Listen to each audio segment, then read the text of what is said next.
Una uhakika ni huyu binti anayetembea na Kai? Ndio bosi, na uhakika. Basi naomba umlete kwa tunapokutana. Sawa bosi.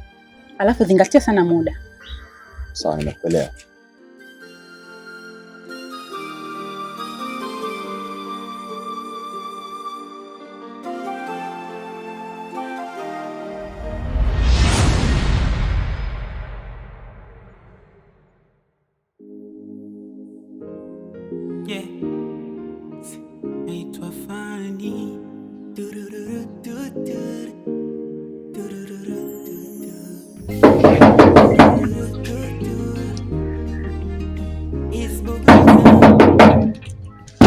Odi.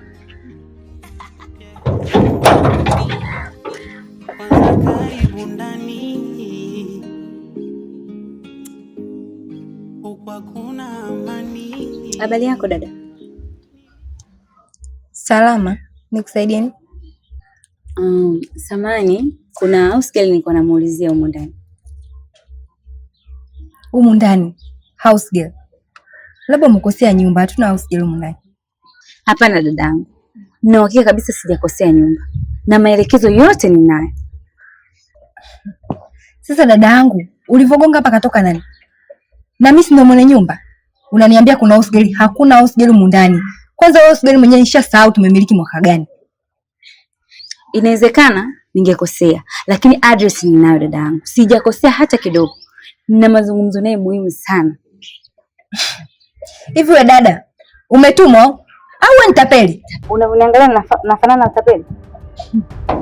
Ndio maana nikakuangalia juu mpaka chini ufanani na utapeli. Lakini nitapeli. Ndio utapeli wenu mpya mlioanzisha. Nisikilize nikwambie.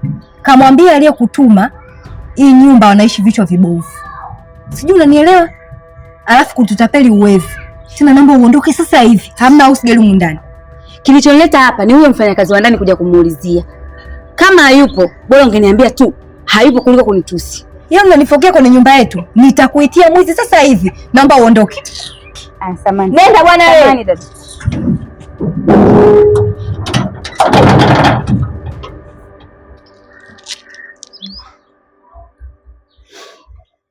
Sasa bosi alikuwa na maana gani? Kama nilikuwa ninapenda tusingeniambia jamani Kim nakupenda. Mimi nikikataa. Ningeanzia wapi? Watu wengine Waswahili. Yana naradha asali imepita. Mikumwacha dunia mpaka kuisha. Mwenyezi Mungu, naumizwa na hii hali ninayopitia, lakini silaumu, sababu naamini ni moja ya mitihani unayonipa kwenye ndoa yangu. Kuna wakati nawaza kama mimi ndiyo sababu ya matatizo yangu, maana hata mume wangu kabla hajanioa alikuwa na maisha mazuri tu, na hata baada ya kunioa alikuwa mwenye kunipenda na ndoa yetu ilikuwa na furaha sana.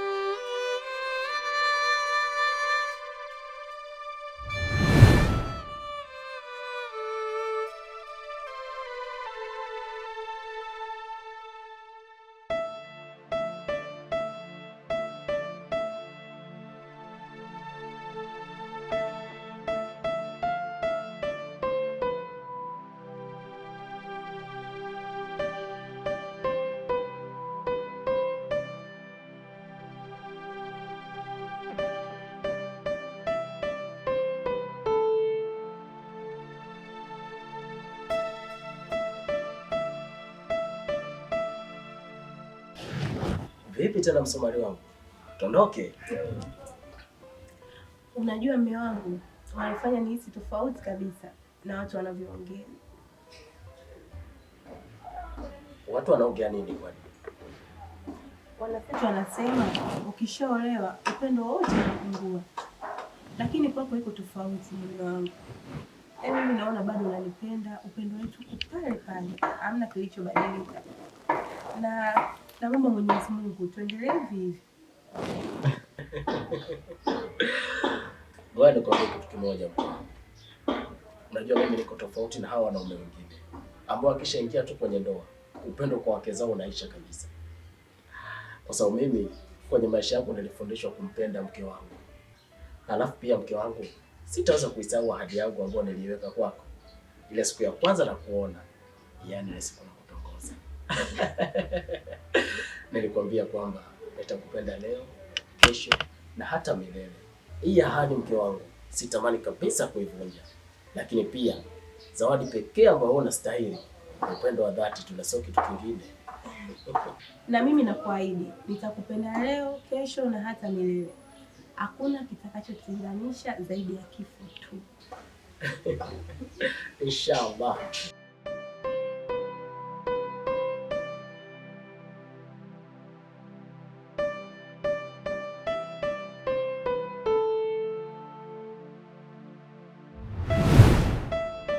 Niliahidi kukupenda leo na hata kesho yetu, mume wangu.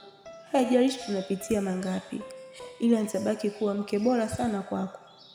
Nakumbuka ile siku nilipata taarifa mbaya ya ajali uliyoipata.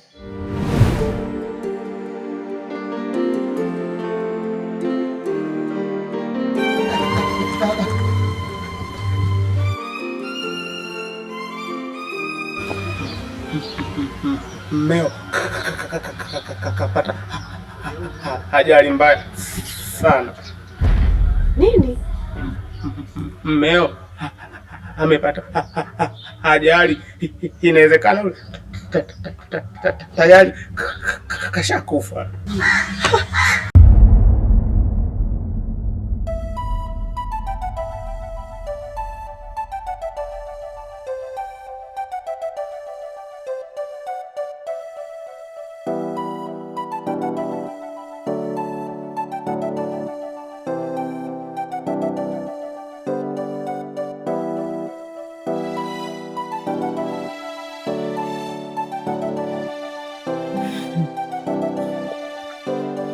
Kwa hiyo kama nilivyokuambia wifi yangu, kampuni ya kaka yako haina huruma hata kidogo. Wamempokonya kila kitu, na hivi ninavyokuambia, kipesa kidogo nilichokuwa nacho ndio tumekuja kujishikiza hapa. Sasa wifi yangu, umeamua kabisa kuishi mazingira kama haya kweli? Mazingira yalivyo machafu hivi, yani hata uendani nayo kweli? Hapana, kwa kweli mimi nakushauri tu bora uendelee kufanya biashara zako kuliko kukaa kujipa moyo kwa mtu ambaye haujui hata atanyanyuka lini. Kwa mimi mwenyewe nilivyomuona kakaangu, sio kunyanyuka leo wala kesho.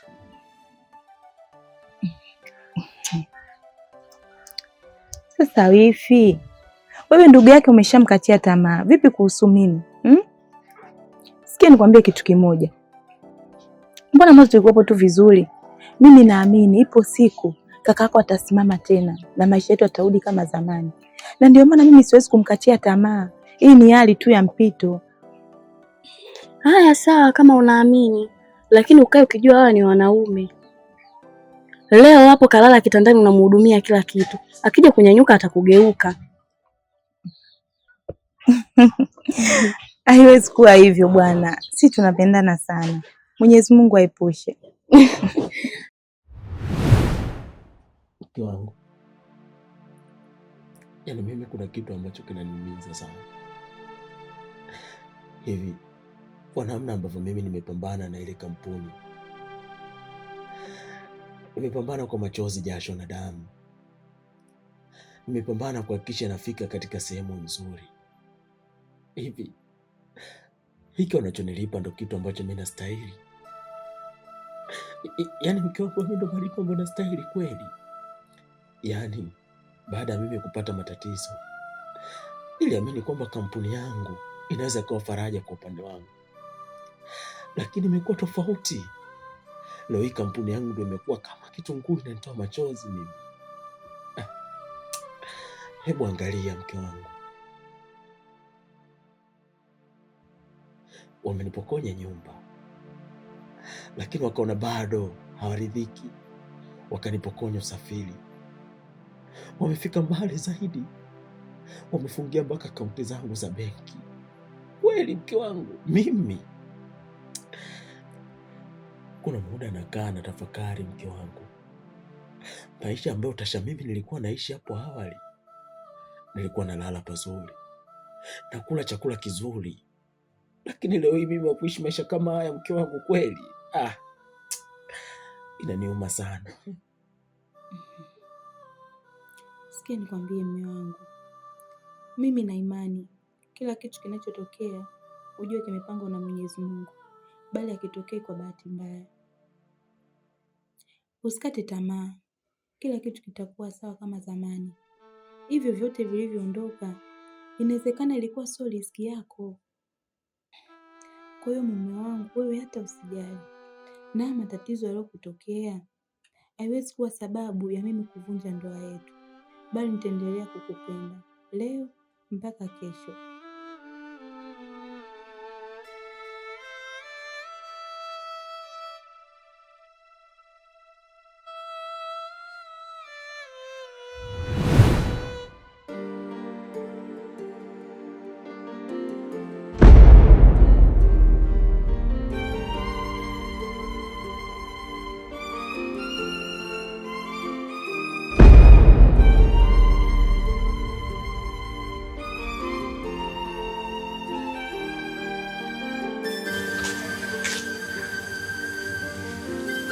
Vipi? Mbona umekaa eneo hili peke yako? Alafu nikikuangalia nakuona ni mtu ambaye hauna furaha, ni mnyonge sana. Kuna shida yoyote ile? Nilikutana na vibaka hapo kati, wamenipiga na kuniibia hela. Sasa hapa nafikiria jinsi ya kwenda kumwambia bosi.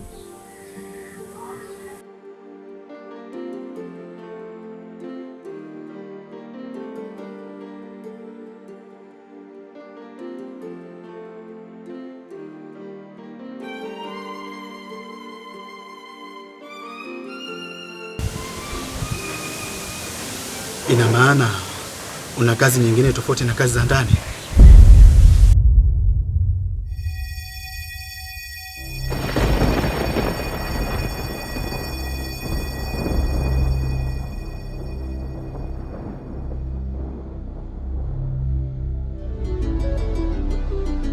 Wewe kuku chakula chako jani. Namchukuliaje mimi? Kendi wewe. Kendi. Hivi dada, huyu Kendi yupo? Za saizi Salama. Yaani hapo unavyoniona, huko nishawekwa leo juu kama anakuwa madafu kwa sababu ya huyo mtu. Alipi kodi na nachoka mimi. Yaani nasungulia kila siku kuhusu huyu Kendi. Jamani, kama yupo mzee naomba mnitie yupo. Sina shaka huyo atakuwa ni dada yako. Hivi ninavyokuambia nimekutana naye huko, unaambiwa kaongea mineno. Kabwatuka anasema, hapa naenda kujitoa akili. Nikija huko nitawafurahisha." Hapa tunashukuru umekuja wewe. Kama angekuja yeye angetujazia watu hapa. Sipati picha kama ninavyomjua dada yako. Unaona zani nani? Yaani mimi huko nakwambia sikai kwa la kwa sababu ya wewe mpangaji nilompangisha mimi hapa. Kwa sababu mpangaji wako kaja alipi? Anajikaisha tu miezi yote hii hujapewa hata hela. Na kama umepewa basi umepewa hela basi umekula wewe. Mimi wakula hela mimi dada yangu. Najua nyumba kaijengaje mimi wakula hela kweli? Kama yupo mzee naomba uniitie. Kendi hayupo kaenda kwenye biashara zake, hela huko ndani kwa mumewe. Sasa mumewe ndo kabisa mwanaume suruali mlemavu sijui maskini ya Mungu ndo alizaliwa vile tukapata ukwani. Kodi watu sipati mimi maskini ya Mungu nasumbuliwa. Kuna mizozo gani? Mbona mizozo tena? Mbona toka nilivyotoka huko nasikia watu wanaibwayukizana tu hapo. Mmewapa watu faida huko mpaka mmepata taamaki. Shida nini chilipo wala chali hapa? Wewe koma wewe. Mizozo ya aina gani? Kwa nini hapa nikija kuongea ndo naita mizozo? Au umesikia kuna kitu nimekuja kuzungumza huko watu wakasema mtu anaita mizozo. Nimekuja hapo kumfuata huyu mtu. Kodi watu wanadaiwa mizozo gani ndio ileta mimi? Mimi nikoma. Basi sawa nimekoma. Kwani Kendi alikawepo ndani huko? Mume wangu ndani Kendi hayupo, ila yupo mumewe. Yupo nsela wangu. Basi ngoja nishitue nsela wangu. Maana maneno mezidi sana, uniporopota sana maneno. Unagwayuka, unaporopola maneno yote tu watu wanapita. Kwa nini mtu kuwa anamfanya kazi mshindwa kuishi naye kama familia? Maana nyumbani mama yangu amenyanyasa dawa kazi. Kwa upande wako Warda pia anakutesa na kukunyanyasa. Hapana, hii hali siwezi kuvumilia. Sibi nimpigie sana. Usimpigie kujisikia vibaya. Wala haina shida. Mimi mwenyewe na amani tu.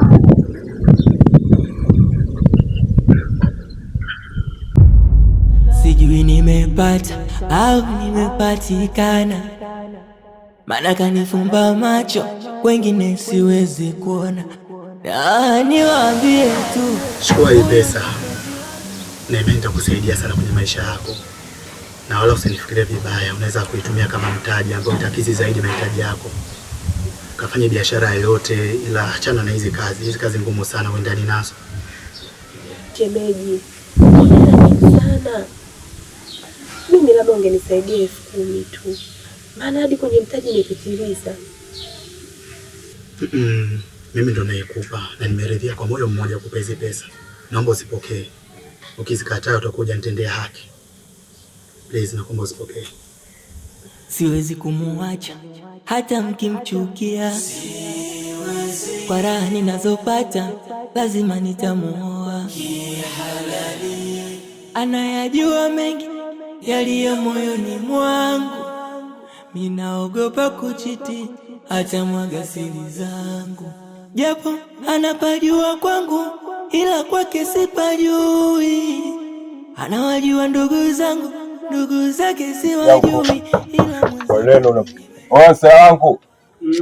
Ongoi. Tola hapa, toranga. Toka nje.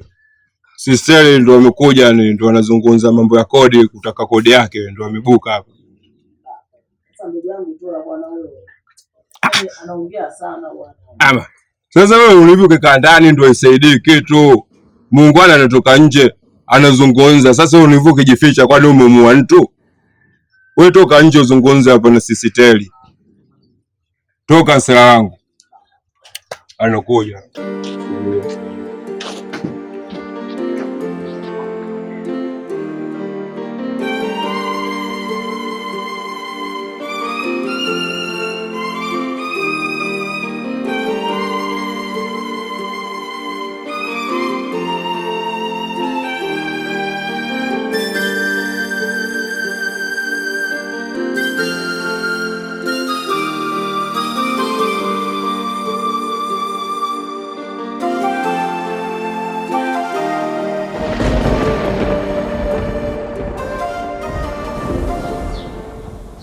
Muda mrefu lakini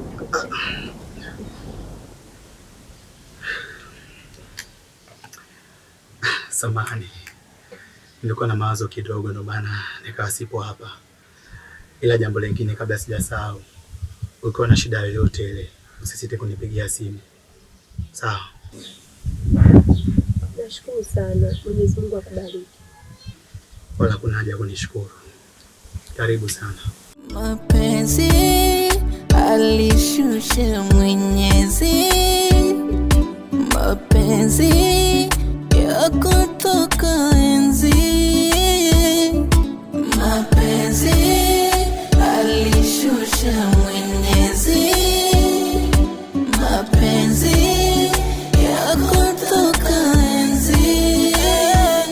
Unampenda na kuna kawaida, usompenda kuchukuli barida. Bwana wewe, huko nilikotoka kote mpaka nimefika hapa nimefuata kodi yako. Yaani umekaa tu ndani unajilaza tu, mke wako kwa kutafutia furudi hapo ndo anakupikia unakula. Mwanaume mzima? Hivyo mwanaume kweli au ndio huo ulemavu unakupa shida wewe? Yaani kodi nimefuata mimi kodi, dadangu kwa aliko anapata shida kwenye nchi zetu kufagia mauwanja, kudekideki ndani, kufanya hivi na kule uwanja hamna, kuna mafensi mwenzangu nimekosadi kuongea. Kuna mafensi kule kazi mpaka fensi anaambiwa adeki. Wewe ungeweza? Anakuja kujenga nyumba kwa shida, kwa jasho linamtoka. Alafu unakuja unajilaza tu. Nataka kodi baba. Yaani kulikotoka kufika hapa kwa mkote unataka kodi. Sitaki maneno kabisa. Lakini dada. Wewe koma wewe, dada yako nani? Yanaweza kuwa ni ndugu kama mimi? Mimi mzee dada zangu wote wazima. Haya wewe, dada yako gani? Mimi dada yako. Koma kabisa. Sasa sister. Hebu mwangalie mtu mwenyewe alivyokuwepo. Mtu mwenyewe mlemavu huyo. Muogope hata Mungu basi. Nimwogope Mungu au kwa tatizo gani? Ule ulemavu wake nilisababishia mie. Kama kapewa Mungu mimi na nihusu nini? Mimi hapa nilichokifuata ni kodi. Sijafuata ulemavu wake, sijafuata ni hii nyumba baba imejengwa. Imejengwa na tofali, simenti, kila kitu mpaka nondo. Kwa hiyo nimefuata hapa kodi. Sijafuata masuala sijui kumuonea huruma yeye. Wewe vipi?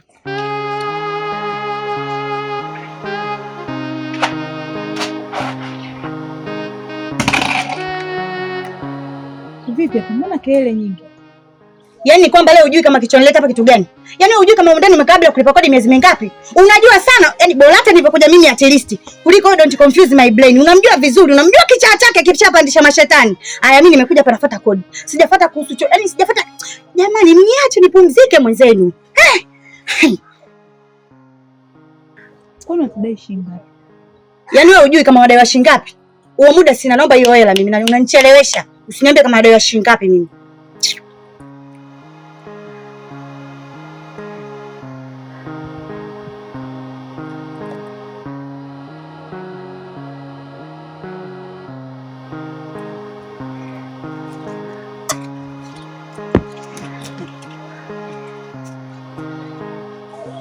Nipe hiyo hela, ngoja nihesabu kabisa nihakikishe. Nipe batili mimi nikaanza kupata tuna shida. Yo, bahati yenu.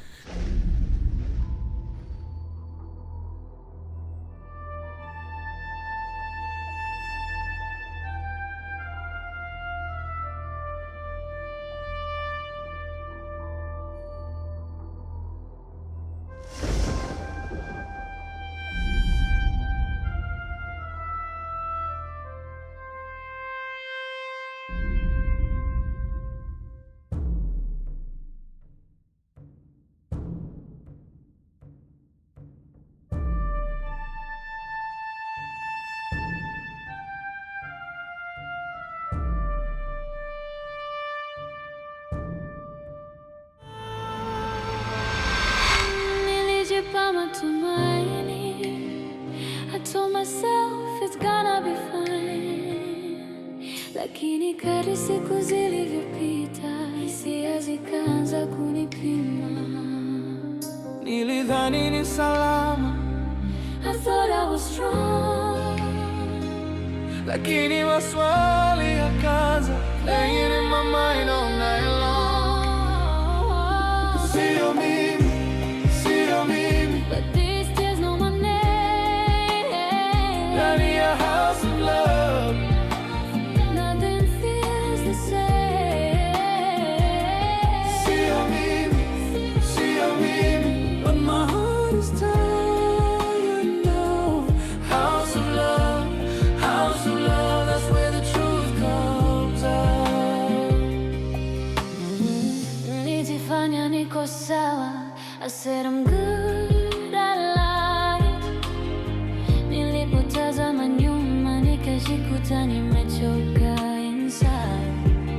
Nilipenda bila mipaka, I gave you all my time, lakini kila hatua niliyopiga I was crossing the same line. Tulishikilia kwa nguvu, we forgot how to talk. Ndani ya safari